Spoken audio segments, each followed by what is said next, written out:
Love doesn't always die with a bang. It often dies in silence, not in fights, but in the unread messages, the empty touches, and the words left unsaid. And that quiet death hurts the most. When love fades, is it really a failure? Think about it. One day the messages that once made your heart race sit unread. The touches that used to feel electric now feel routine, almost mechanical. Conversations that once stretched into the night now barely last a few words. And quietly, without an announcement, love seems to die. We're taught to believe that love must be forever. If it ends, then something went wrong. But is that really true? Or is it just another illusion created by the mind, by society, by the stories we were raised on? In Zen Buddhism, love is not measured by how long it lasts, but by how deeply it awakens us. Sometimes a love that lasts a season teaches more than a love that lasts a lifetime. Have you ever looked back on a relationship that ended and realized it was in that ending that you found yourself? That the heartbreak was not just a loss, but a mirror showing you what you needed to heal? The truth is, love doesn't die. What dies is the image, the expectation, the clinging to what we thought love should be. Love itself transforms. It shifts into memory, into gratitude, into silence. Just like autumn leaves falling from a tree, they don't mean the tree has failed. They mean the season is changing. And maybe the real failure is not that love ended, but that we resist its ending. We fight, we blame, we hold on to what cannot be held. Imagine holding water in your fist.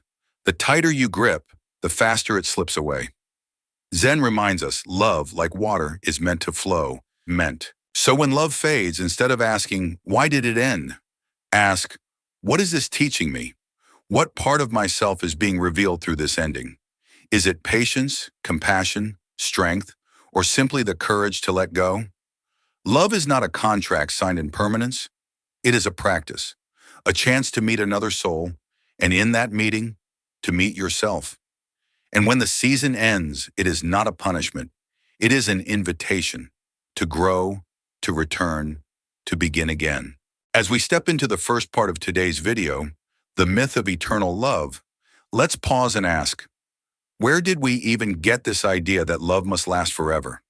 From fairy tales we read as children, to the wedding vows whispered at the altar, to the endless stream of movies and songs that celebrate forever love, society has been whispering this belief into our ears since the moment we first learned what love meant. This conditioning runs so deep that when love begins to fade, we panic. We're told we must fix it, rescue it, force it back into life through therapy, self-help books, communication exercises, and endless strategies to make it work. And yet, what if the fading of love is not a failure, but simply the natural rhythm of life unfolding? In Zen Buddhism, impermanence is not just a teaching. It is the very law of existence. Everything arises, lingers for a time, and eventually dissolves. The seasons change. Flowers bloom and wither. Even stars burn bright only to collapse into silence. Why should love be the one exception? And yet our culture clings desperately to the fantasy of permanence, terrified of loss, terrified of endings. But here's the paradox.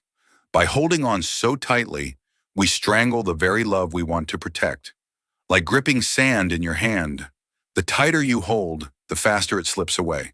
Have you ever noticed how relationships that once felt light and effortless turn heavy under the weight of expectation? How the promise of forever slowly suffocates the freedom that made love blossom in the first place? Zen invites us to see love differently. Instead of treating love as a possession, it becomes a gift, something alive in this moment, but never guaranteed in the next. True love is not about eternal duration, it's about deep presence. When you sit across from someone you love, can you fully see them as they are right now, without demanding they stay the same tomorrow? Imagine two rivers flowing side by side. Sometimes they run close, sometimes they drift apart, sometimes they merge into one. But the rivers keep moving, and nothing can freeze them in place. Love is the same, fluid, alive, always changing. Trying to force permanence is like trying to command a river to stop flowing. It only leads to suffering. So the next time you feel fear because love has shifted, ask yourself, is this really failure Or is it simply impermanence showing itself? Can I honor what was beautiful without chaining it to an impossible promise of forever? And here lies the liberation. When we embrace impermanence, we also embrace freedom. We stop fighting the natural course of life. We stop punishing ourselves or our partners for being human, for changing, for growing. And in that acceptance, something surprising happens. Love doesn't disappear, it transforms. It becomes more tender, more real, more compassionate. Maybe it doesn't look like the fairy tales. Maybe it doesn't fit into the boxes society told us love must fit into. But it becomes authentic. It becomes love without chains. And that is far more sacred than the illusion of eternity. As we reflected on the myth of eternal love, perhaps you felt a quiet recognition inside, an understanding that the suffering was never in love itself, but in the way we clung to it. And from that realization, we naturally arrive at the next truth, the next chapter in today's journey. Love and the Law of Impermanence. Children instinctively know impermanence. A child can play joyfully with a toy, lose it in the afternoon, and by evening be running barefoot through the yard chasing fireflies, laughter already replacing tears. To them, everything simply comes and goes. Yet as we grow older, the story changes. We are taught that love is different, that love must endure, that love is the one exception to the great river of change. Culture, religion, and even family often feed us this narrative. Fairy tales end with happily ever after. Wedding vows speak of forever. Spiritual traditions in many cultures glorify permanence, as if the worth of love lies not in its depth, but in its length. But notice what's missing. We are never taught how to bow gracefully to the natural completion of love. We are not taught how to let love end with the same dignity it began. Instead, we are told to fight, to hold on, to resist the truth that everything flows. And so, when love fades, as all things eventually do, we suffer doubly. First, we feel the natural ache of loss. Then on top of that, we feel the torment of resistance. This shouldn't be happening. Something is wrong. I must fix it. We drown not because of the river, but because we are thrashing against its current. Zen Buddhism offers a different vision. It reminds us that impermanence is not a flaw, but the essence of life. Just as the cherry blossom is beautiful precisely because it will not last, love too shines brightest when we embrace its fleeting nature. When we accept that everything, including relationships, has its own cycle of arising and dissolving, we stop punishing ourselves and others for being human. Think of love like a candle flame. It can light up the darkest room, bring warmth and beauty, and yet it cannot burn forever. The wax melts, the flame dances, and then it fades. But was it any less beautiful because it ended? Or did its impermanence make its glow even more precious? The tragedy is not that love ends. It is that we refuse to let it. We clutch the ashes, insisting they must still be fire, instead of honoring what once burned brightly. And in doing so, we chain ourselves to sorrow. To live with wisdom is to welcome love fully when it arrives and to release it tenderly when it departs. Imagine how different our world would be if, instead of asking, how can I make this last forever, we asked, how can I love fully right now while it's here? That shift in perspective dissolves so much unnecessary pain. The law of impermanence is not cruel, it is liberating. It gives us permission to stop chasing permanence, to stop fearing endings. It teaches us that nothing is ever truly lost. Everything transforms. Love that ends as romance may reappear as friendship, gratitude, or simply as a tender memory that still softens the heart. When we stop fighting impermanence, we rediscover flow. We allow love to be what it is, a visitor, a teacher, a river passing through our lives. And as it passes, we do not cling to the banks in desperation. We step into the stream, letting it carry us forward, trusting that new waters will always arrive. This is the gift of Zen, to see impermanence not as an enemy, but as the very fabric of love itself. And if impermanence teaches us how to flow with life, then what happens when love itself reaches its natural end? This brings us into the next chapter of today's reflection. When love closes, the path to inner freedom. Great spiritual teachers, from the Buddha to Zen, Master Thich Nhat Hanh, have always emphasized that impermanence is not an obstacle. It is the heartbeat of existence. To see a relationship come to its close is not to witness failure. It is to witness completion. Love, like a journey, fulfills its purpose and then bows out. What makes it sacred is not how long it lasted, but how deeply it transformed us while it was alive. Yet modern culture rarely allows us to see it this way. We are taught to fear endings, to label them as betrayal, indifference, or coldness. A couple that separates peacefully is often seen as broken. A person who chooses to release love when its time has passed may be judged as unfaithful or uncommitted. These cultural narratives trap us in shame and prevent us from experiencing the quiet dignity of a natural ending. But Buddhist wisdom offers a healing perspective. In the Zen view, every relationship is a teacher.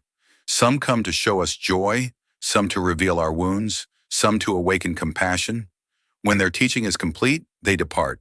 To call that a failure would be like blaming a flower for wilting after its bloom. Was it not already perfect in the days it blossomed? Did it not already give fragrance, beauty, and shade? Completion does not mean rejection. It means honoring the fullness of what was shared while recognizing it has served its purpose. The Buddha taught that clinging is the root of suffering. To cling to a love past its season is to hold on to a ghost, a shadow of what once was. Freedom, on the other hand, arises when we bow to reality and release it with grace. Imagine for a moment, what if we celebrated the end of love as much as we celebrate its beginning? What if, instead of mourning endlessly, we offered gratitude for the lessons it brought, for the ways it stretched and shaped us? Love that ends is not wasted. It becomes a part of our inner soil, nourishing who we are becoming. Thich Nhat Hanh often reminded us that letting go is not about indifference. It is about allowing life to flow without trying to freeze it. True love is not possession, it is freedom. The freedom to arrive fully and the freedom to leave when its purpose has been fulfilled. To understand this is to be released from one of the deepest illusions, that a relationship's worth is measured only by its permanence. In truth, its worth is measured by its authenticity, its honesty, and its capacity to awaken us. When we embrace the completion of love as part of the path, something softens inside us. The ache of loss transforms into a quiet reverence. The longing turns into gratitude. And in that space of acceptance, we discover a new dimension of freedom, the freedom to love again, more openly, more deeply, without fear. This is the wisdom of Zen, not to fight against endings, but to honor them as sacred thresholds on the journey of the heart. Sometimes the hardest truths in life are not shouted, but whispered in the quiet spaces between two people. Love rarely ends in a single dramatic moment. More often it fades softly, almost invisibly, like a candle that burns not with a final spark, but with a slow dimming until the light is gone. And as we continue our journey, we arrive at the next lesson, the signs of a love slowly dying. One of the clearest signs is when presence begins to feel like absence. You may sit side by side, eat at the same table, even share the same bed, but deep inside you feel utterly alone. Their body is near, but their spirit is far away. What once felt like a connection now feels like an echo. It's as if you are talking to a shadow, hoping it will answer back. And perhaps you've asked yourself, why do I feel so lonely, even when they're right next to me? This is not your imagination. It is the soul recognizing that something essential is slipping away. Another sign is how communication changes.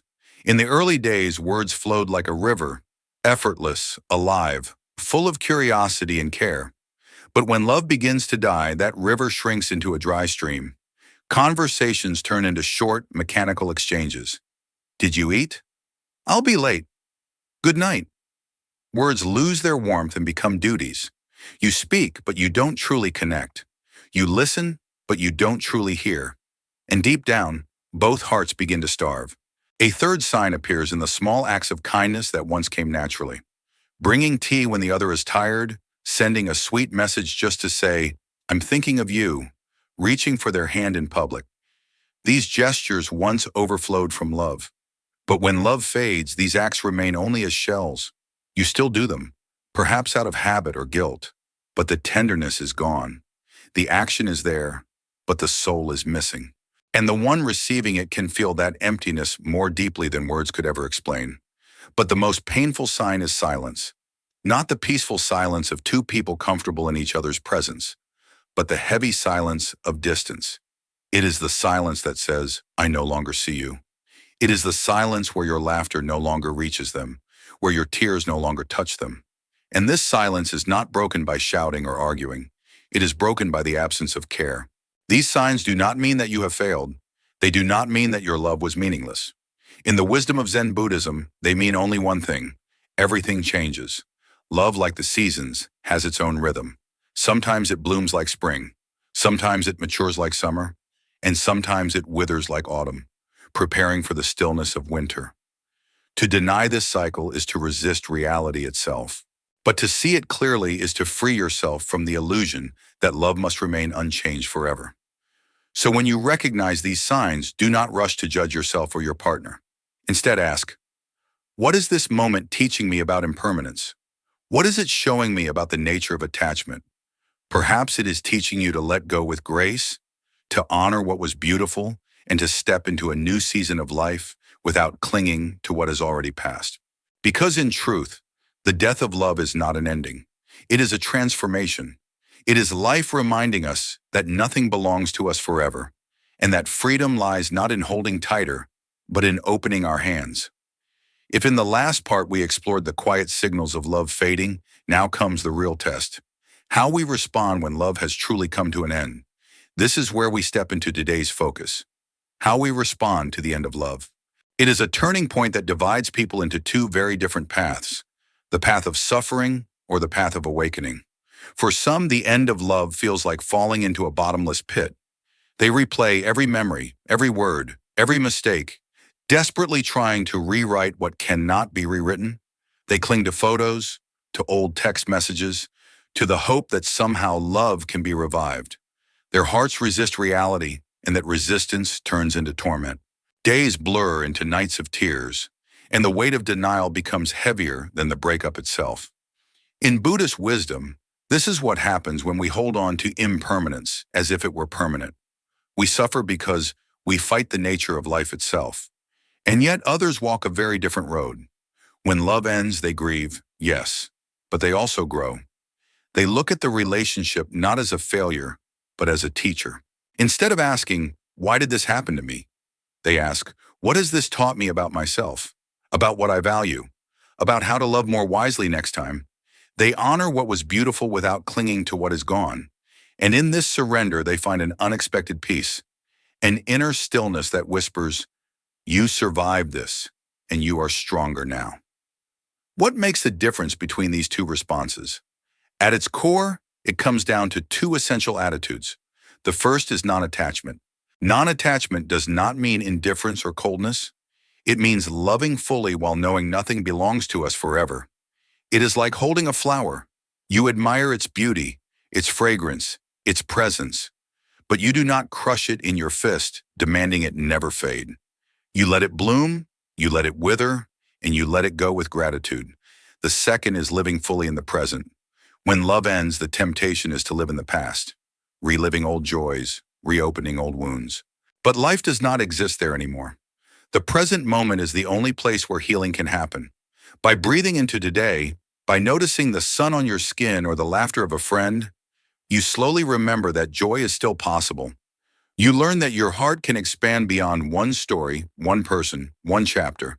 So ask yourself, when love leaves, which path will you choose? The path of clinging, which chains you to endless suffering, or the path of acceptance, which frees you to love again, with more wisdom, more compassion, and more presence? Because the truth is this, every ending is also a beginning. The death of one love can become the birth of deeper self-understanding, greater freedom, and a peace that no one can take from you. After exploring the different attitudes people take when love ends, the next chapter of our journey leads us to something deeper, the art of clear seeing that Zen always emphasizes. Clear seeing is not about forcing yourself to be strong or pretending you don't care. It means looking at reality exactly as it is, without illusions, without fear, and without clinging. Think about this. The pain you feel after love fades doesn't actually come from the ending itself. It comes from the invisible rope of attachment that ties you to what is no longer here.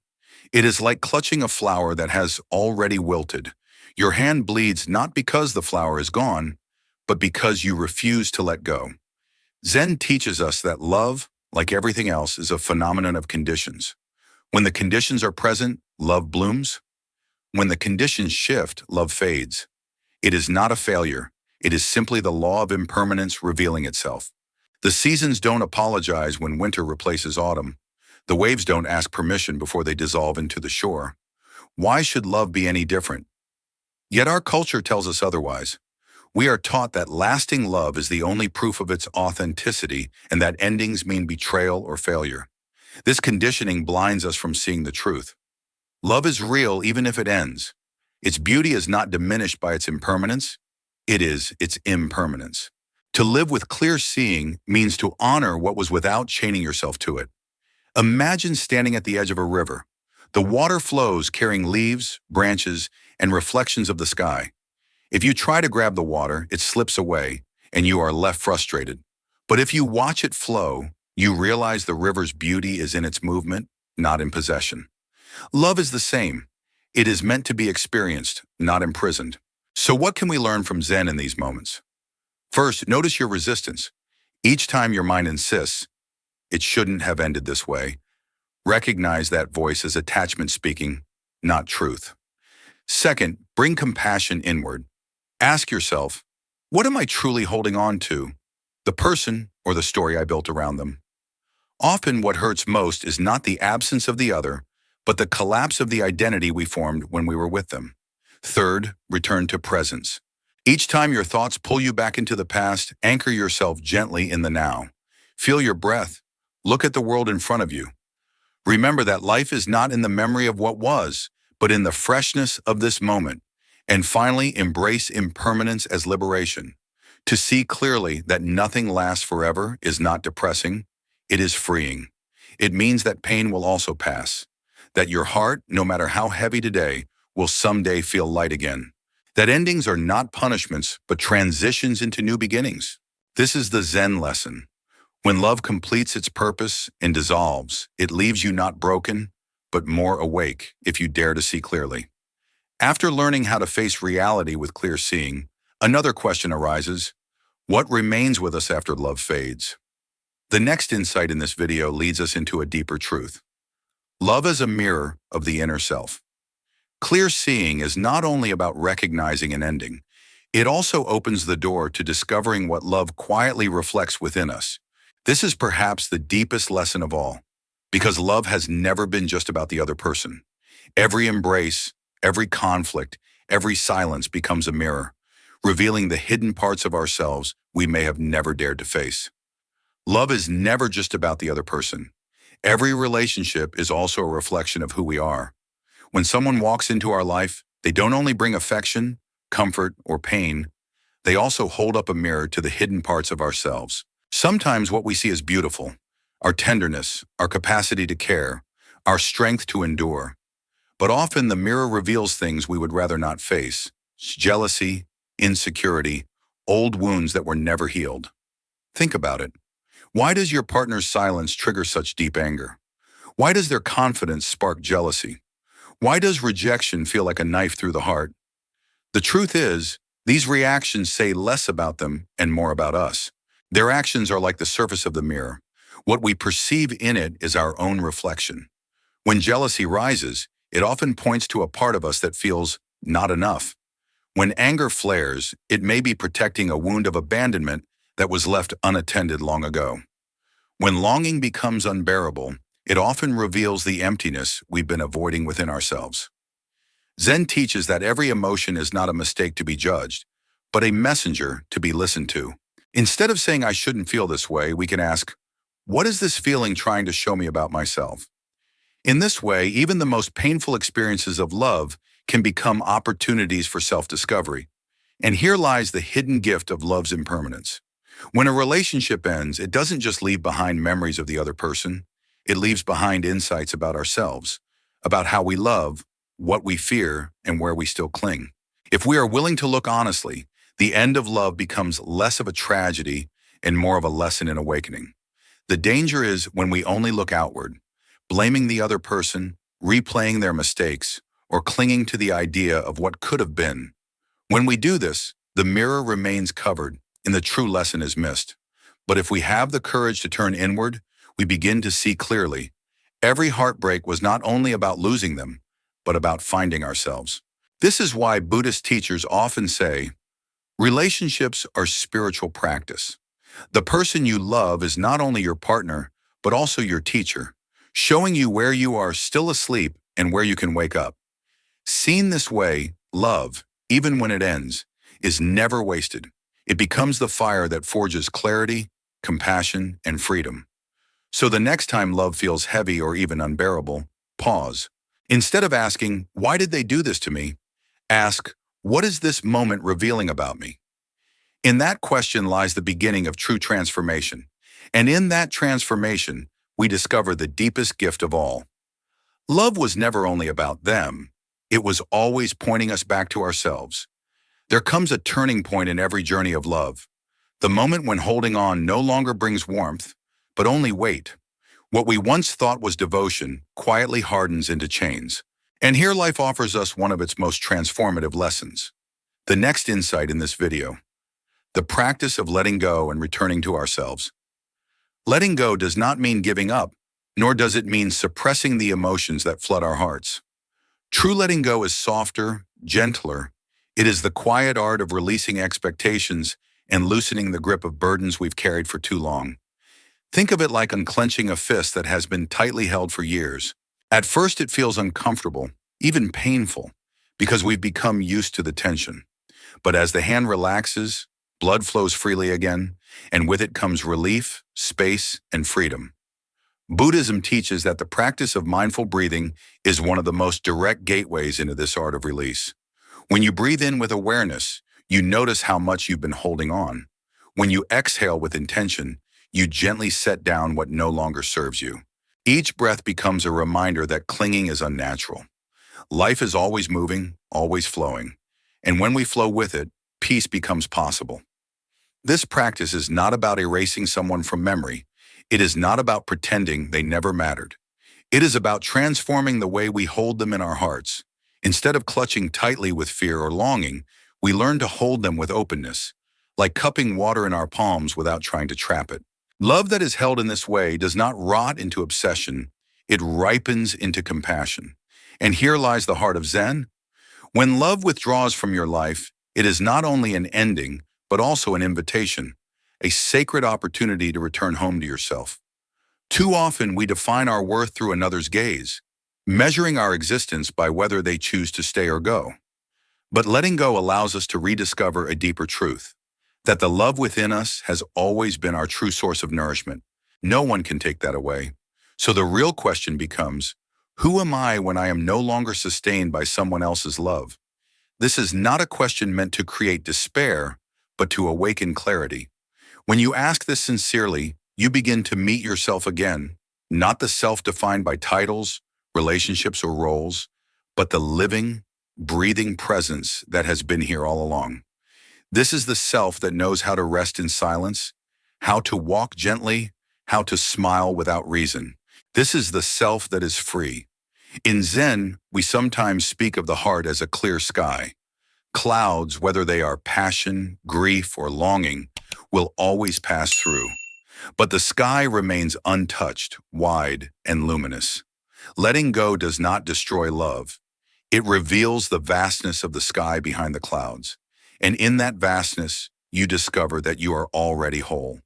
So if you find yourself clutching a fading love, remember, your task is not to push it away, nor to desperately chase after it.